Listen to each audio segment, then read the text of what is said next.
नमस्कार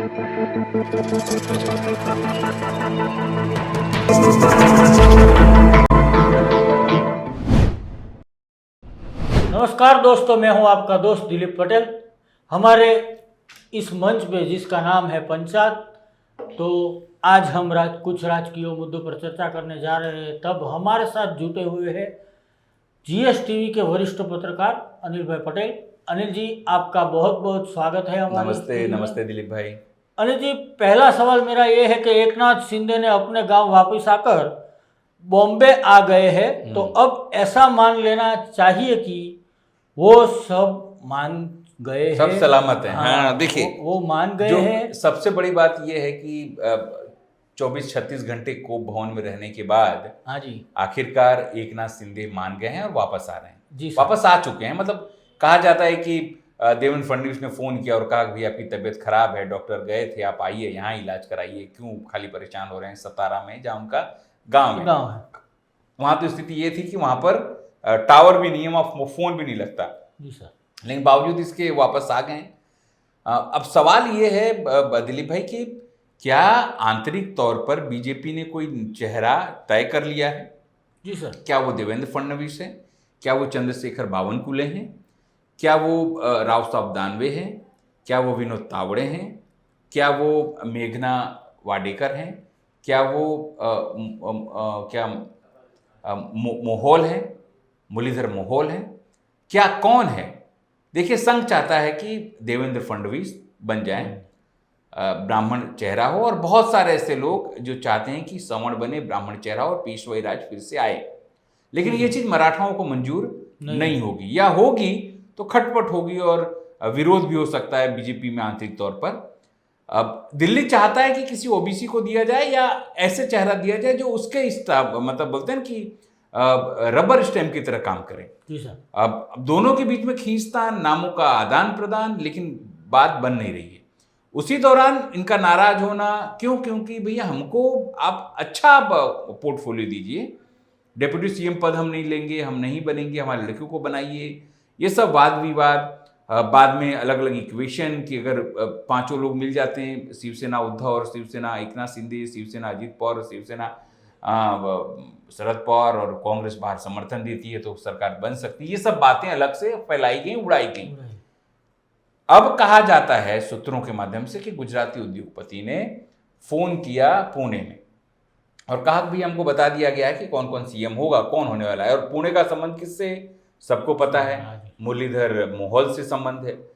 और उसी उद्योग घराने ने इनके कैंप को भी, एकनाथ शिंदे को भी कैंप को फोन किया कि आश्वस्त किया कि ये होने वाले हैं सीएम जो आप जानना चाहते थे, और आप उनके अंडर में काम करिए, आपको कोई दिक्कत नहीं होगी और आपको अपने अनुकूलता अनुसार सब चीजें होंगी। हो सकता है कि उनको अपने पसंदीदा पोर्टफोलियो का जो मंत्रालय वो भी मिल जाए। जी सर। ये सब मान मनोबल हो गया है, वो इसलिए वो आ गए हैं। 5 तारीख को जो कहते हैं कि उनका पूरा शपथ विधि जो है वो रखा गया है। लेकिन अभी भी देखो, सीएम को नाम को लेकर पेंच है। दिल्ली तक महाराष्ट्र, दिल्ली क्या सोच रहा है, आरएसएस क्या चाह रहा है, इसको लेकर अभी भी स्पष्ट तौर पर कुछ बातें नहीं कही जा रही है। अब हो सकता है कि डेप्यूटी सीएम फाइनल हो जाए, हो सकता है मंत्रालय दे दिए जाए, लेकिन सीएम का चेहरा कौन, उसी को लेकर अभी भी माथापच्ची बीजेपी में हो रही है। दिल्ली सब कुछ अपने कब्जे में रखना चाहता है, और इस बार आरएसएस ने यह बता दिया है कि अगर हम नहीं होते तो इस बार आपके हाथ में नहीं आता महाराष्ट्र का जो सत्ता वो नहीं आता, क्योंकि 4% जो वोट हैं हमने घूम घूम कर बढ़ाए हैं। हम आपसे बड़े हैं, आप हमारे में से निकले हुए, इसलिए आपको हमारी बात माननी होगी। जी सर। आरएसएस की दिक्कत अब यह है कि धीरे धीरे जो उनके लोग भी हैं वो भी अब देखिए वहां चले गए, जो वफादार हो गए मोदी के।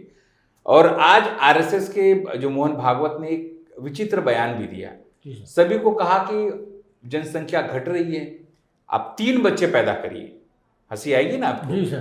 3 बच्चे, 2 बच्चे, मुझे लग रहा 3 बच्चे पता नहीं किस हिसाब से किए, लेकिन अगर गुजरात में भी पूरा नहीं हो रहा नहीं, आप ये समझिए गुजरात की मैं आपको बात करूं, गुजरात में अगर आपके 3 बच्चे हैं तो पता है आप स्थानिक निकाय के चुनाव नहीं लड़ सकते। आप स्थानिक स्वराज में जो स्थानिक स्वराज की चुनाव है वो नहीं लड़ सकते हैं। यहाँ पे नियम है 2 से ज्यादा बच्चे हुए तो आप चुनाव नहीं लड़ सकते हैं। तो क्या मोदी जी को चिढ़ाने के लिए ये शगुफा जो है वो छोड़ा गया है कि अब 3 बच्चे पैदा करिए, ये बताना, ये फिर से वैमनस्य पैदा कर रहे हैं कि देखो मुस्लिम तो ज्यादा बच्चे पैदा कर रहे हैं, आप भी ज्यादा पैदा करिए। भैया कल ही रिपोर्ट आई है अभी कि हमारी जीडीपी गिर गई है, सबसे खराब और खस्ता हाल में है। जितना हम कमा रहे हैं उससे कहीं ज्यादा हमारा खर्च हो रहा है। जितना सरकार तो टैक्स के नाम पे हमको चूस ले रही है, लूट ले रही है, लेकिन हमारे पास पैसा नहीं है। न तो हमारे पास रोजगार है, न तो हमारे पास कमाई है। छोटे और मध्यम वर्ग की जो कंपनियां हैं या उद्योग घराने वो बंद हो चुके हैं। कॉरपोरेट के सहारे सरकार जो अपनी जीडीपी चमकाने में लगी है, फूल गुलाबी चित्र दिखाने में लगी हुई है, बेहद खराब परिस्थिति में है। लेकिन बावजूद इसके संघ अपने ही मजे में लगा है। पहले ये पूछ लो कि भैया तुम्हारे लोग हैं, तुम्हारे 3 बच्चे हैं? मैं खुद मोहन भागवत से पूछता हूं, क्या नरेंद्र मोदी के 3 बच्चे हैं? क्या योगी आदित्यनाथ के 3 बच्चे हैं? पहले अपने स्वयं सेवक को सिखाओ कि 3 बच्चे, फिर लोगों को सलाह दो। ये खाली सलाह ही दोगे आप? मतलब विषयांतर हो गया थोड़ा दिलीप भाई। लेकिन बात यही है कि आरएसएस करता कुछ है, कहता कुछ है और उसका परिणाम कुछ और आता है। लेकिन बात वहीं तक आती है, आ जाती है घूम फिर कर कि दिल्ली जो नक्की करेगी, क्या वो चेहरा होगा? आरएसएस नक्की करेगी वो चेहरा होगा? या दोनों सीएम जो दोनों नेता हैं, अजीत पवार और एकनाथ शिंदे, उनकी भी सहमति जरूरी वो होगा? उसको लेकर अभी बात नहीं हो रही। लेकिन हाँ, एकनाथ शिंदे लौट आए हैं, वो जरूर से एक राहत दिल्ली को भी दे रहा होगा और आरएसएस को भी दे रहा होगा। लेकिन शिंदे देखो, शिंदे हैं, शिंदे शिवसैनिक भी हैं, शिंदे मराठे भी हैं, इसलिए उनको भांपना वो क्यों आ गए, क्योंकि हार्ड बार्गेनर हैं लोग, ऐसा कहते हैं। क्यों आ गए, क्या बात है, अभी तक स्पष्टता हुई नहीं है। 5 तारीख तक सब कुछ स्थिति क्लियर होगी। अरे जी, मेरा अगला सवाल है कि अमेरिका में अब FBI का नया डायरेक्टर कश्यप पटेल को बनाया है, तो भारत को उससे क्या असर होगा? देखिए, जब जीत गए थे ट्रम्प, तो अंधभक्तों को लगा उनके जीजा जीत गए। इस तरह से यहां पर लोगों ने खुशियां मनाई, पटाखे फोड़े, खुश हुए, ट्वीट किया, ये सब किया। ट्रम्प अब देखो धमकाने की स्थिति में आ गए। लेकिन कश्यप पटेल, जिसको कैश पटेल भी कहते हैं, वो वहां नए FBI के डायरेक्टर ट्रम्प ने बनाया है। इस आधार पे नहीं बनाया है, जो मैंने इंटरव्यू पढ़ा कि उनमें बहुत अच्छी काबिलियत है, इस आधार पे नहीं बने। वो इस आधार पे बने हैं कि वो ट्रम्प के वफादार थे, ट्रम्प की नीतियों की हिमायत करते थे। जो उन्होंने पुस्तक लिखी है और उस हिसाब से कि जितनी कमियां हैं उसको सुधार, FBI से लेके जो उनके जैसे उसको कैसे सुधारे, उसको लेकर ट्रम्प प्रभावित थे। उन्होंने ट्रम्प के लिए टी-शर्ट लोगों को वहां बांटी थी। ये मतलब यहां तक वो वकील अच्छे हैं, 44 साल के, और गुजरात से उनका कनेक्शन। तो क्या पूरे इलेक्शन में उन्होंने देखिए अमेरिका फर्स्ट का खुद भी नारा दिया था, उसके साथ वो सहमत दिखे थे। स्वाभाविक है ट्रम्प की नीतियों से वो भी सहमत होंगे, जो माइग्रेंट को लेकर नीतियां हैं। सवाल ये है कि उसका कितना बड़ा भारत को फायदा हो सकता है। तो मैं बोलूंगा नील बटा सन्नाटा, यानी कि 0। बताओ मुझे, कैश पटेल पढ़े लिखे वहां, ठीक है, वहां उन्होंने प्रैक्टिस की, वकील बने, और आज अमेरिका के सरकार में वो FBI के डायरेक्टर हैं। वो क्यों मदद करेंगे किसी चीज में भारत को लेकर? हाँ, उनका देखो सॉफ्ट कॉर्नर हो सकता है। उन्होंने जब भारत में मंदिर बना, राम मंदिर, तो उसका समर्थन किया वहां, ये बात हो सकता है। लेकिन आप ये कहें कि जब 2 देशों के हितों का टकराव हो, इसमें भारत अपनी तरीके से और अमेरिका अपनी तरीके, तो क्या आप मानते हैं कि जो कैश पटेल वो भारत का पक्ष लेंगे?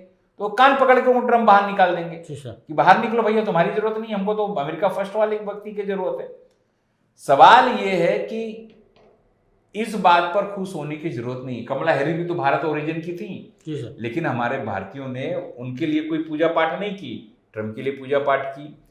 हमारे प्रधानमंत्री जो हैं, अब की बार ट्रम्प की सरकार पिछली बार कह के आए थे और वो हार गए थे, इसलिए बाइडेन, देखो जब 2 देशों के बीच की बात होती है दिलीप भाई, तो आपके दर्शकों को बता दो, तब वो अपने देश के लेवल पे बात करते हैं, तब वो व्यक्तिगत मित्र नहीं होते हैं कि मोदी साहब में जीतने पर जैसे ही ट्रम्प जी तो फोन करके बोला, हाँ ट्रम्प मेरे जिगरी दोस्त, मेरे जिगरी यार, कैसे हो तुम जीत गए हो, भाभी को और तुमको नमस्ते, बिटिया को मेरा आशीर्वाद, सब फॉलो, ये ऐसा नहीं कह सकते हैं।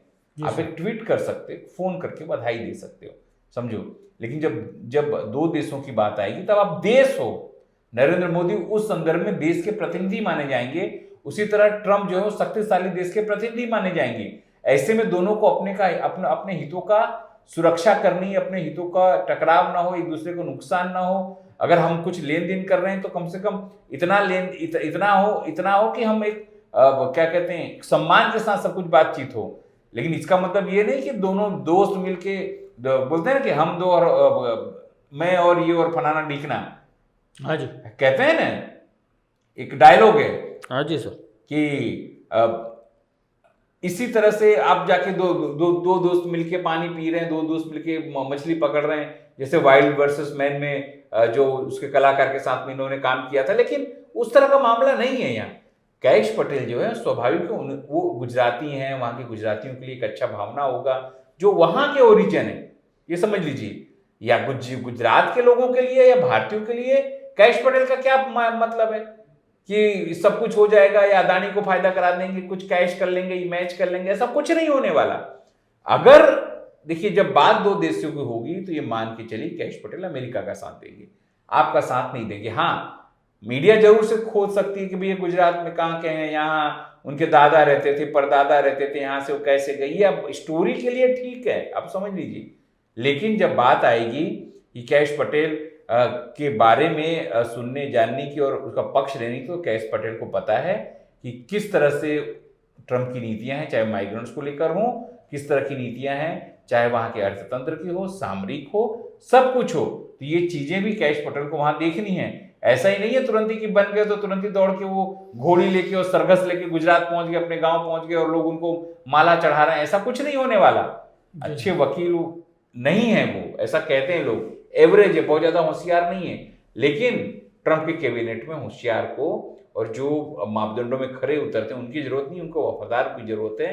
पहले से वहां की मीडिया लिख रही है, और जिस तरह से मीडिया उनको आलोचना कर रही थी ट्रंप की, तब ये कहते थे कि मैं इन मीडिया वालों को सिखा दूंगा, सबक सिखाऊंगा, और ये सबके लिए भी वो जाने हैं। इसलिए अब जब वो सरकार में खुद आए हैं और बीआई के डायरेक्टर, उनसे अगर थोड़ी भी गलती की गुंजाइश है उनसे, तो मान के चलिए वहां की मीडिया उनकी बखिया उड़ेड़ देगा, उनको सड़क पर ला देगा, शायद उनको रिजाइन भी करना पड़ जाए। इसलिए उनको फूक जो कदम है वो वहां रखना होगा। इसलिए भारत को बहुत ज्यादा खुश होने की जरूरत नहीं है। ट्रंप ने भारत सहित ब्रिक्स देशों को डॉलर को लेकर धमकियां दी है। देखिए, सही सवाल पूछा आपने। जब वहां इलेक्शन चल रहे थे तो यहाँ हमारे यहाँ भी ब्रिक्स का सम्मेलन हो रहा था। ब्रिक्स सम्मेलन में ब्राजील है, रशिया है, इंडिया है, चाइना है, कोरिया है और साउथ अफ्रीका, उसके अलावा इथोपिया है, मिस्र है, यूएई है, ईरान है, ये सब लोग हैं, पाकिस्तान उसमें नहीं। अब सवाल ये उठता, उस दौरान हुआ क्या? उस दौरान ये चर्चा हुई कि हम डॉलर के मुकाबले कोई वैकल्पिक करेंसी खड़ा करेंगे जिससे हम अमेरिका और यूरोपीय कंट्री को टक्कर दे सके। देखिए, ये प्रस्ताव लाने वाला कौन? तो स्वाभाविक है रशिया पर ऐसे भी प्रतिबंध है, वो उसको कोई फर्क पड़ता नहीं है। चाइना और भारत, देखिए यूएई को भी फर्क पड़ेगा कि भैया हम पंगा नहीं ले सकेंगे, हमारा तो उससे चलता है। लेकिन चाइना को, भारत को उससे फर्क पड़ता है।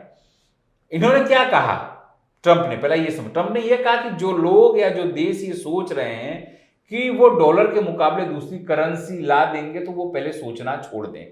अगर वो चाहते हैं तो फिर हमारे देश से उनका कट ऑफ, संबंध खत्म। अगर वो हमसे व्यापार करेंगे तो हम उन पर 100% टैरिफ लगाएंगे, 100% टैरिफ। मतलब जो चीजें 5 रुपए में वहां बिक रही है डॉलर में, वो सीधे $5 और उस पर टैरिफ लगाएंगे और आपकी सामान वहां $10 में हो जाएगा, तो आपका मार्केट खत्म हो जाएगा।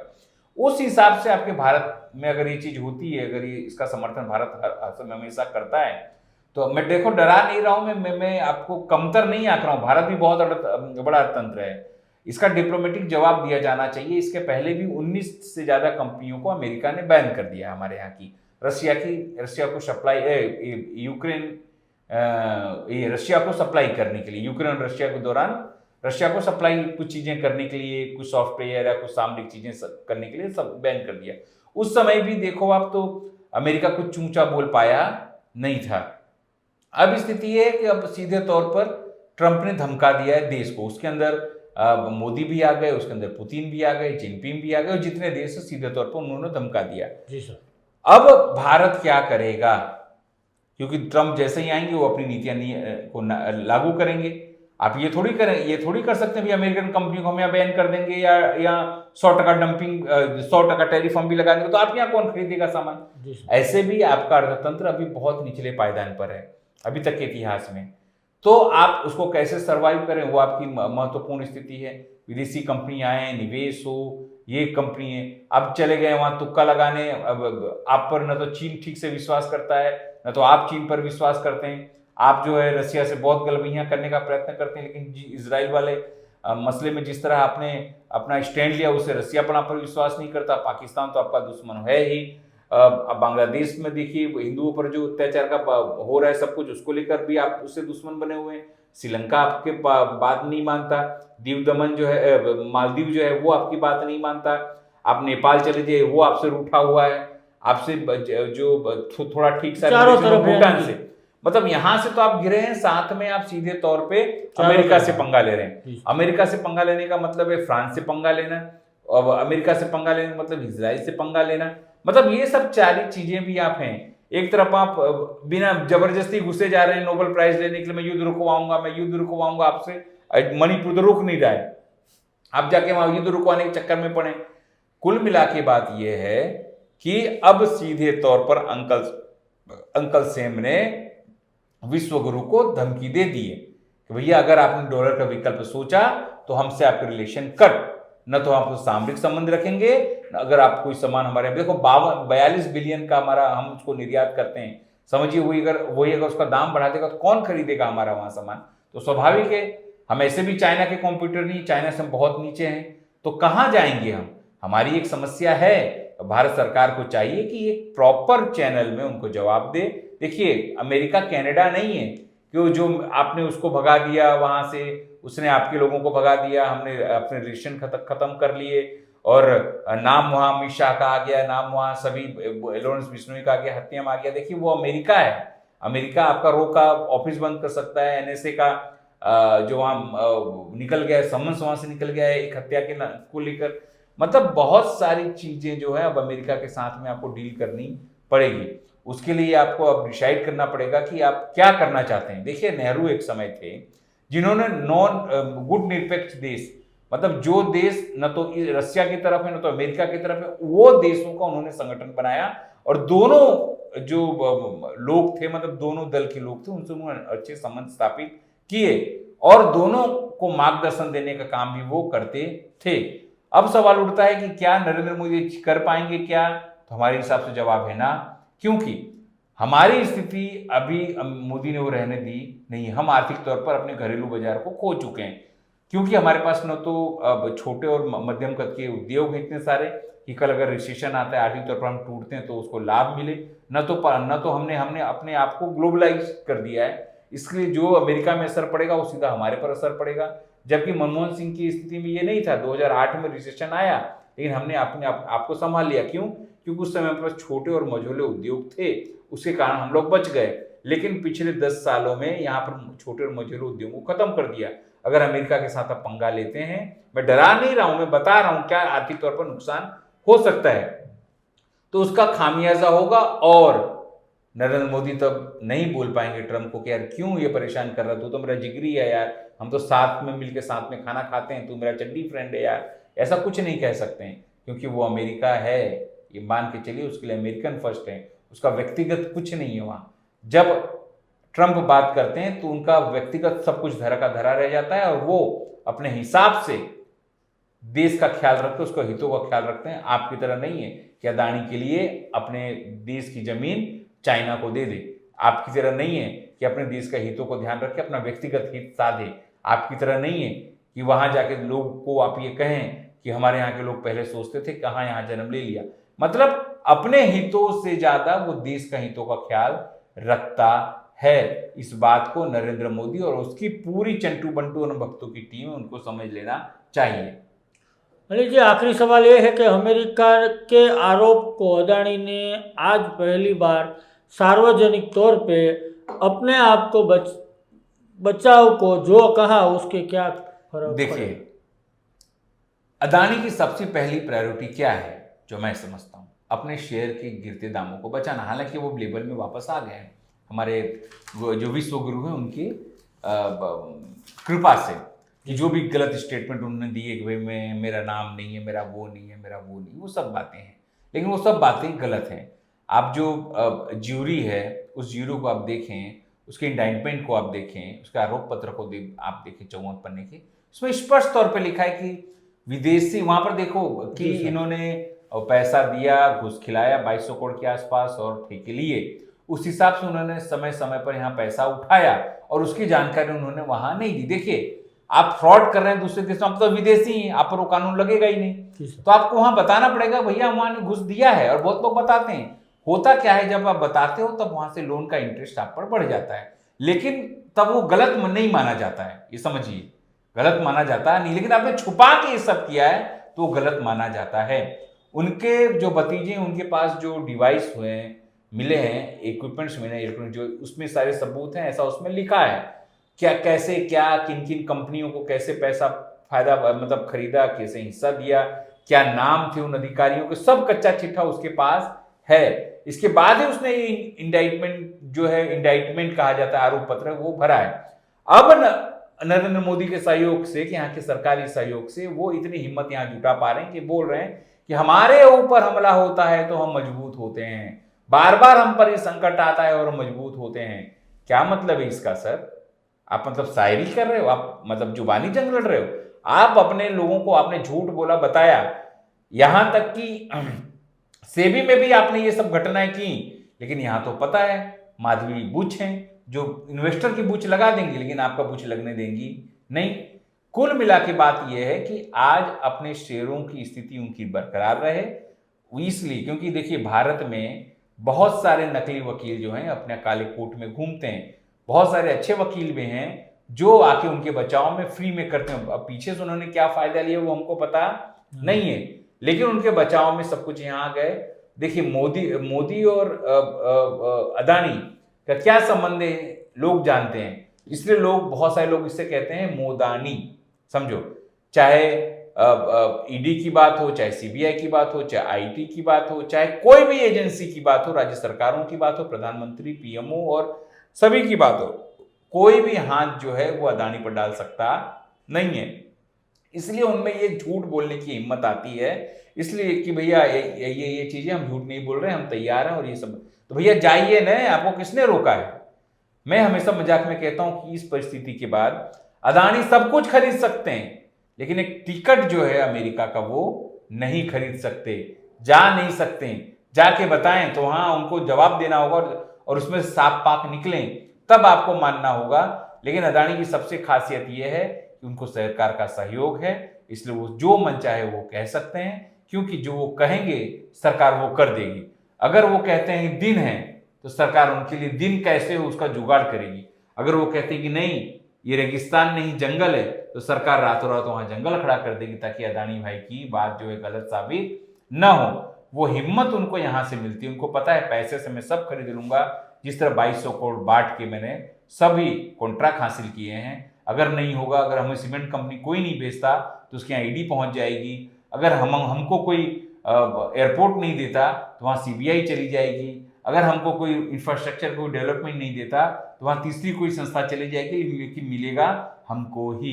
इसलिए मुझे नहीं लगता कि अदानी बोले उसका असर। देखिए अदानी ने बोला तो बहुत सारे पत्रकारों ने भी उसको ट्वीट किया कि अदानी ने ये कहा, अदानी ने वो कहा, लेकिन किसी ने सवाल नहीं उठाए, पूछा नहीं कि भैया इंडाइटमेंट में जो लिखा है 3 में क्या वाकई ऐसा हुआ था। आप आरोप झूठे बोल सकते हैं, तो अमेरिका की आपकी क्या दुश्मनी है कि क्या षड्यंत्र रच रहा है अमेरिका के खिलाफ में? अब तो गुजराती कैश पटेल भी आ गए, तो क्या ये तो नहीं कि कैश पटेल आए हैं इसलिए अदानी को हिम्मत मिली है कि अब बोल दो कोई चिंता नहीं, वहां गुजराती बंदा है सब सेट कर लेंगे? तो वो होने वाला नहीं है। अदानी कितना भी बोले, अदानी कुछ भी बोले, जब तक अमेरिका की कोर्ट की इंडाइटमेंट उनको निर्दोष घोषित नहीं करती तब तक वो अमेरिका के लिए आरोपी ही हैं। तो नमस्कार दोस्तों, ये थे अनिल जी। अनिल जी आप हमारे साथ जुटे, इसके लिए आपका बहुत बहुत धन्यवाद। धन्यवाद सर। दोस्तों हमारी चैनल देखते रहिए, सब्सक्राइब कीजिए, नीचे बाय आइकॉन दबाइए। नमस्कार। है।